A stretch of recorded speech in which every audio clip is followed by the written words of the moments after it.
mito muy común en la comunidad de pacientes con diabetes y de las personas que no viven con diabetes propiamente, porque se asume que las frutas tienen un contenido elevado de hidratos de carbono. Si bien sí es un nutrimento principal en este tipo de alimentos, en realidad el tamaño de la porción es lo que va a depender el contenido propiamente de hidratos de carbono. Eso quiere decir que no necesariamente se tienen que eliminar de un plan de alimentación, sino que se tiene que aprender a contar y de una manera bastante racional se pueden incluir en la dieta.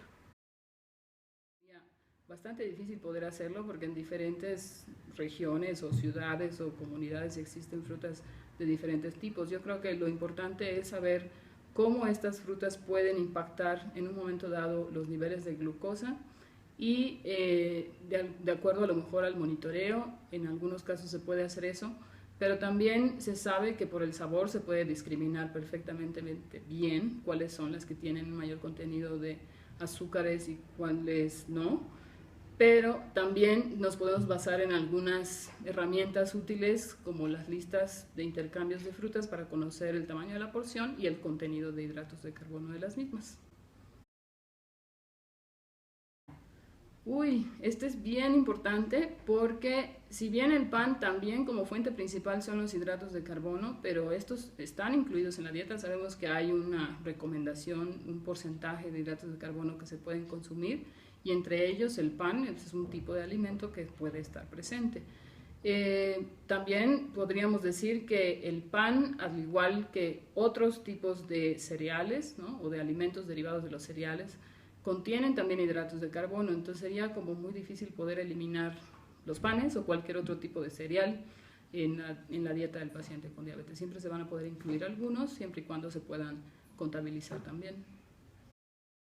Bueno, ahí hay una gran variedad de alimentos y sabemos que cada uno de ellos tiene una cantidad específica de hidratos de carbono, pero también sabemos, y esto se ha demostrado en varias investigaciones, que incluso el comer otros tipos de alimentos que no contengan azúcar también pueden incrementar el nivel de glucosa, ¿no? Esto es derivado a que el hígado produce también glucosa, pero en resumidas cuentas, el hecho de que siempre nosotros tengamos algún contacto con algún alimento, nuestro cuerpo está preparado para producir hidratos de carbono. Entonces, digo, aquí no sé si estoy siendo clara, pero en general, siempre que comamos algo va a haber un incremento, ya sea pequeño o alto, de la glucosa. Bueno, en cuanto a las verduras, sabemos que tienen algún contenido de hidratos de carbono, no mucho, generalmente son 4 gramos por porción, que esto es a lo mejor entre 1 taza y 2 tazas, esto va a depender del tipo de verdura, pero siempre va a tener alguna cantidad. Lo importante aquí es que ningún alimento es totalmente libre, ni ningún alimento es totalmente restringido. Yo creo que ese es el mejor mensaje en el tema de las verduras.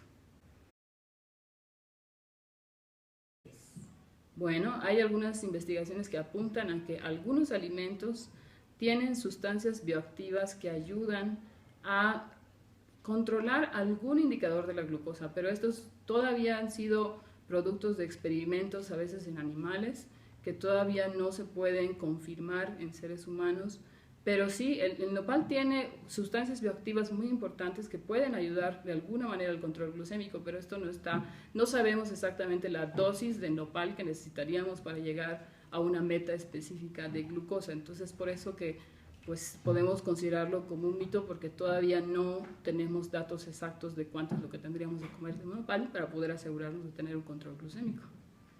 Pero no hay cura. Pero no hay cura, así es. Esa es otra situación bien importante que infortunadamente también a veces entre los mismos profesionales de la salud podemos creer que es verdad o que es mentira. Pero yo creo que lo importante aquí es que cada paciente debe tener un tratamiento individualizado y esto implica el número de comidas que debe de tener al día, así como la cantidad de hidratos de carbono, el tipo de alimento e inclusive hasta las metas de control glucémico son individualizadas. Entonces, pues no es una regla. Bien, en el sentido estricto, sí se puede utilizar, pero si hablamos de sustitutos de azúcar en términos de que son 0 calorías o que no contribuyen a una respuesta glucémica, no, porque sabemos que la miel como producto natural contiene hidratos de carbono que van a contribuir a elevar los niveles de glucosa en sangre.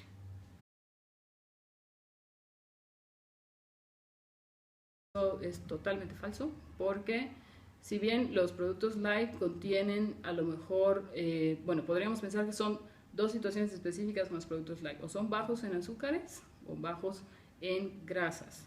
Entonces, por un lado, tendríamos que discriminar muy bien cuáles son los alimentos que son bajos en azúcares o 0 azúcares o que contienen algún tipo de sustituto, que son los denominados light.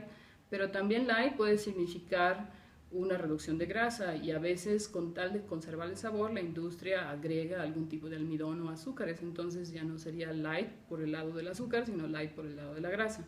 Entonces no es conveniente pensar que puede utilizarse de manera libre porque de alguna manera sí puede contribuir en calorías, en grasa o en azúcares. Bueno, eso es totalmente falso. Cada individuo, como ya habíamos mencionado, requiere una determinada cantidad de energía. Esto va a depender de la edad, de su condición patológica, del género, del sexo, de también la estatura, de sus hábitos comunes y corrientes, ¿no? Y que también pueden fluctuar de un día a otro. O sea, en realidad sabemos que aunque si bien se pueden desarrollar planes de 1000, 1200, 1500, 1800, 2000, pero incluso puede haber alguna variación de un día a otro en términos de kilocalorías, ¿no? Entonces, que van a conservarse en un sentido estricto de que pudieran tener un control. Entonces, no puede ser considerado como de manera general que los pacientes con diabetes deben de tener una dieta de 1200 kilocalorías.